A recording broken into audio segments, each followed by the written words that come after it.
Hi everyone, it's Chenzo from Reality Art Pod, here to talk about Survivor Season 50, Episode 13, the season finale, titled Reverse the Curse. Last week on Survivor, in a quadruple elimination, we said goodbye to Devins, Suri, and my hopes and dreams. Before I dive in, links below to my playlist to catch up on my previous recaps. If you like the content, consider liking, subscribing, and using my link to try Paramount Plus for free. But let's dive into it. Jeff opens the live finale in Los Angeles. The crowd is going so wild, you can't even hear Jeff shouting out Billie Eilish, Jimmy Fallon, and Mr. Beast. Not like we wanted to hear it. Jeff brings out the cast. Everyone looks incredible. So happy the live show's back. This is an event. We head back to the island. Aubrey, Joe, Jonathan, Rizzo, and Tiffany return from Tribal. Rizzo is proud that he out-Suri'd Suri and still has his idol to get from Final 5 to Final 4. Tiffany is very upset, and they highlight her falling in the dark as if she fell because she's upset. She fell because she fell, but she is upset. She's telling Aubrey all about herself, calling her snake-ass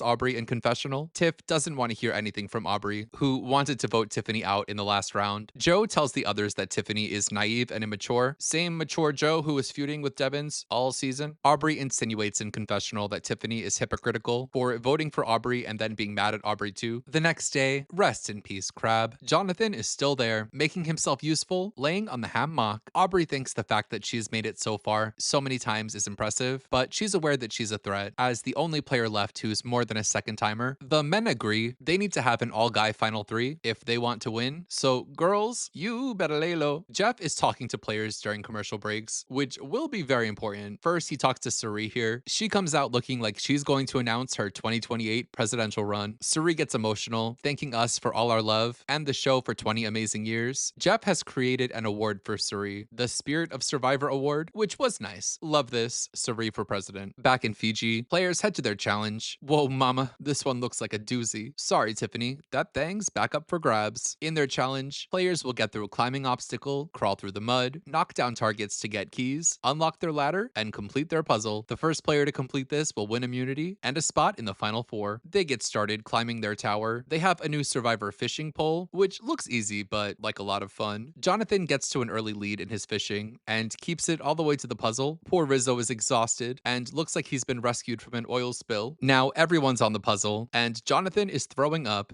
Too much dry, uncooked rice? It all comes down to Jonathan and Tiffany to the last piece, but Jonathan finishes first, celebrating winning immunity by doing the worm and punching the ground. Remember when these guys were calling Tiffany immature? Tiffany walks out of this challenge feeling her game is cooked. Well, that sucked, but Jeff tries to make us feel better, checking in with Devins and Christian, Kirk, and Spock. Jeff gives Devins his beast coin and reminds us that thanks to Devins, the winner of this season will get $2 million.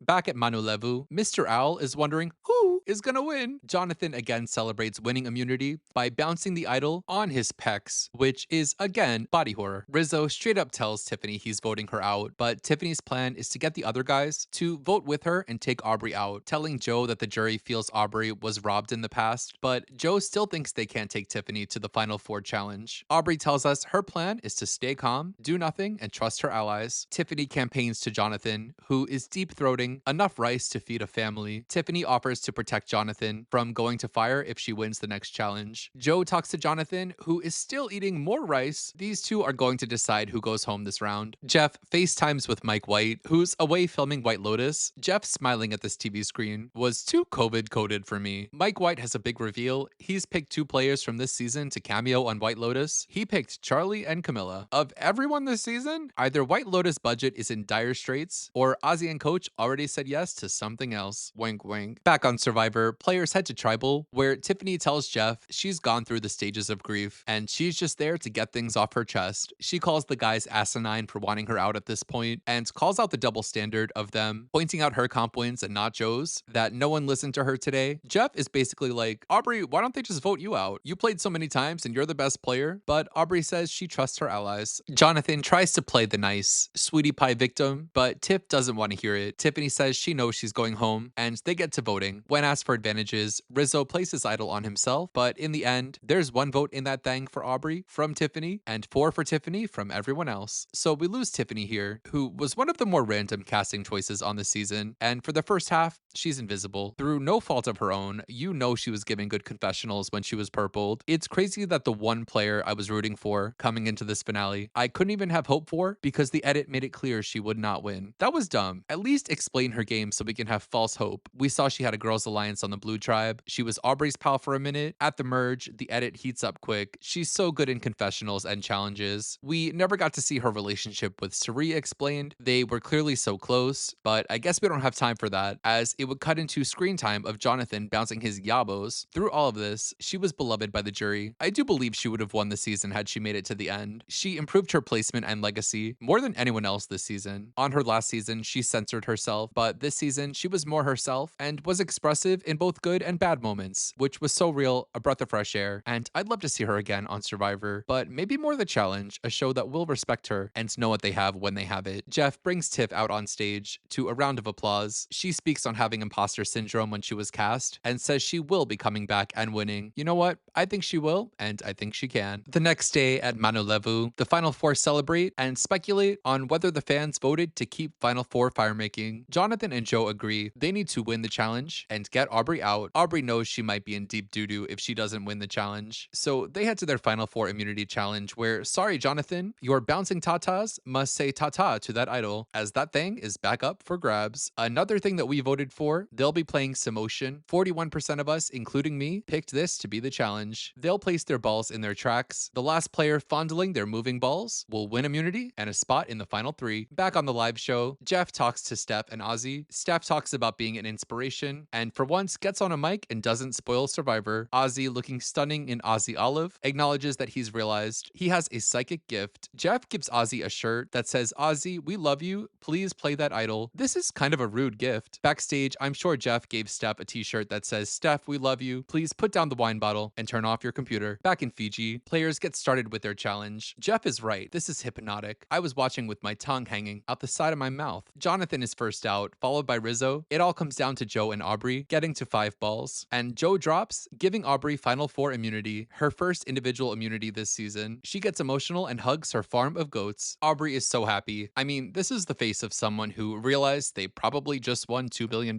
Jeff reveals that 60% of us, not including me, voted for them to do a fire-making challenge at Final Four. Aubrey will choose one player to bring to Final 3, and the other 2 will compete in fire for the 3rd spot. Aubrey tells us she bought a Samotion at home, so she was prepared to do so. She now has to choose who between the 3 stooges is best to take to the end. Aubrey tells Joe she's gonna take him to the final 3, so Jonathan can take Rizzo out. Joe gets emotional, telling us he came out again to do it for his sister, and now he has another chance. Aubrey tells Jonathan and Rizzo, who both have lost in fire before, they'll be going against each other in a battle to either get redemption or be the person who really sucks at one thing. Rizzo tries to practice, but just can't make it happen. He gets really upset. Hearing him tearily call himself R-I-Z-G-O-D was really sad. Meanwhile, Jonathan is on the other side of the beach, chewing on dry rice and brainstorming ways to make fire with only his chest. Joe cringes watching Rizzo struggle, so he trains Rizzo and quickly gets Rizzo making some fire. That was sweet of Joe. Rizzo tells us he wants to reverse the curse, and oop, he said the thing. Jonathan sees Rizzo getting good at this and is shaking in his burlap muumuu. Jeff sends us to commercial, cheersing the pre-jurors with a Corona beer. Players in the game head to tribal council, where Tiffany gives the boys a strong I told you so look from the jury. Jeff addresses Aubrey's win. She calls her Survivor journey a roller coaster, but she quickly announces her decision is to take Joe to the final 3. Jeff tells Rizzo and Jonathan they're playing for redemption or reckoning, which leads to the most memorable part of this finale. Heading back to the live show, Jeff says, come on out, Riz God. It's wild to see Rizzo not starving on an island at this point. So at this point, Jeff tells Rizzo, take a seat on the jury. You're the final juror. Everyone's confused. Yes, this really happened. I was cringing at home. The cast have to tell Jeff they didn't show the challenge yet. So Jeff is embarrassed. He tries to act like nothing happened. I don't think this was Jeff's fault, but Sleepy Jeff is never gonna beat the dementia allegations after this. Ozzy needs to come out with a t-shirt that says, Jeff, we love you, but put down the Coronas and stop spoiling Survivor. Jeff comes back from commercial making a joke of it, saying, we're gonna watch Rizzo lose in fire, ha ha ha. So back in Fiji, Jonathan and Rizzo play fire. Rizzo does make fire in general, but Jonathan does kick Rizzo's ass. This not even being close made Jeff spoiling it not that bad. Jonathan celebrates by maturely screaming at the top of his lungs, winning his redemption. Rizzo reflects on his 2-season journey. Jeff encourages Rizzo, telling him he played a great game, win or lose. Rizzo is proud to have represented his family and his Albanian community. So we lose Rizzo here, who came into the season underestimated by me and the other players. They knew him from his Riz God one-liner in the 49 trailer, and he had a bit of a rough start, but he endeared himself to his tribe, worming his way into Colby's heart. That was an interesting dynamic I wish we'd seen more of. He scrapes his way through with the idol and plays it so similarly to last season, using it as a threat to get ahead. My favorite part of his game this season was joining the Wizard of Oz. That was fun, and while I understand him wanting to turn on them, was it worth it? Did the ends justify the means? I don't think he should be bothered by being fourth twice. This is an accomplishment, and I think we'll see him back on Survivor and other shows multiple times. Back at camp, the final three are surprised by their loved ones: Jonathan's brother, Joe's wife, and Aubrey's mom. Joe's wife encourages him to be proud even if the jury is hard on him. Jonathan and his brother talk about making their parents proud and how they definitely shop at the same clothing store. Aubrey and her mom reflect on her past seasons. Aubrey's mom showers her with praise and hugs. This was sweet. Her mom is a cutie. The jury pull up with their lethal face cards. Ozzy and Sari praise Aubrey for playing a fluid game of alliance hopping. Chrissy is a rider for Jonathan, telling us he outwitted, outlasted, and outplayed everyone else. Emily says Joe was frustrating, but had a hand in many votes. Coach says Joe claimed he was going to play with honor and integrity, then did the opposite. He wants Joe to own it. Christian wants this to be narrative warfare. We'll see. The players head to Final Tribal, where Coach encourages the final three to own their games. He asks them what compromises they made from their real life into the game. Joe does own that he had to lie and break trust. Aubrey says she had to not be a people pleaser and had to be okay with hurting people. And Jonathan doesn't really answer the question, saying he was a different personality with everyone on the cast. Devins asks them about secrets. Jonathan admits that he was the one trying to get Ozzy out, not Stephanie. Chrissy continues to be a rider for Jonathan, trying to help him, but he again goes off track. Aubrey brings up that Ozzy laid his whole game out to her and that she ratted Ozzy out to the guys to save herself. Jonathan tries to take credit for the Ozzy vote, and they squabble over who gets the credit. Aubrey owns she would share anyone's secrets if it would get her ahead in the game. Tiffany asks Joe if what Aubrey said was what swayed his vote against Ozzy, and Joe admits it did. Stephanie goes on a monologue about how great Jonathan is. Sari gets annoyed with Steph's rant, and Sari defends Aubrey, saying Aubrey switched between alliances and played the game hard. Sari brings up the Joe-tation, that everyone had to babysit Joe. He tries to defend himself, saying he was playing and weighing his options. Emily gives Joe credit for being a swing vote so many times. Aubrey says she needed to jump ship on her alliance with Christian, Devins, and Emily to make herself stand out, which Ozzy respects. Jonathan gets defensive about this, asking the jury why they think it's good for someone to jump ship on alliances. You don't get to ask the jury questions, Jonathan. Emily asks them to critique their own games. Aubrey thinks she should have worked better with Stephanie, but she denies playing passively, owning playing her idol just so she can give herself a chance in the game. Jonathan owns the move to target D, which impresses the jury. Joe says he did not lead a vote and he regrets his drama with Rick. This was not the question to give multiple answers to. Finally, Christian asked them to tell the stories of their games. I was kind of expecting Christian to do his big reveal about him having a son here, but no big reveal. Joe's story is to come back and play a different game, be a finalist twice, and he was always vulnerable. Aubrey's story is one of conquering anxiety, losing in final three, coming back multiple times, working on herself and believing in herself. Jonathan's story is he worked hard to be more well-rounded in the game and tried to work with everybody to get to the end. Aubrey won the storytelling contest for me, so they had to vote. Jeff tells them he's bringing the votes back to Los Angeles. If this season were really in the hands of the fans, Jeff would have gotten on that big metal cock and wrote it in CGI back to LA, but we get nothing fancy. In LA, Jeff reads the votes. In the end, there are 0 votes in that thing for Joe, 3 for Jonathan from Stephanie, Coach, and Chrissy, and 8 votes from everyone else for the winner of Survivor 50 and the $2 million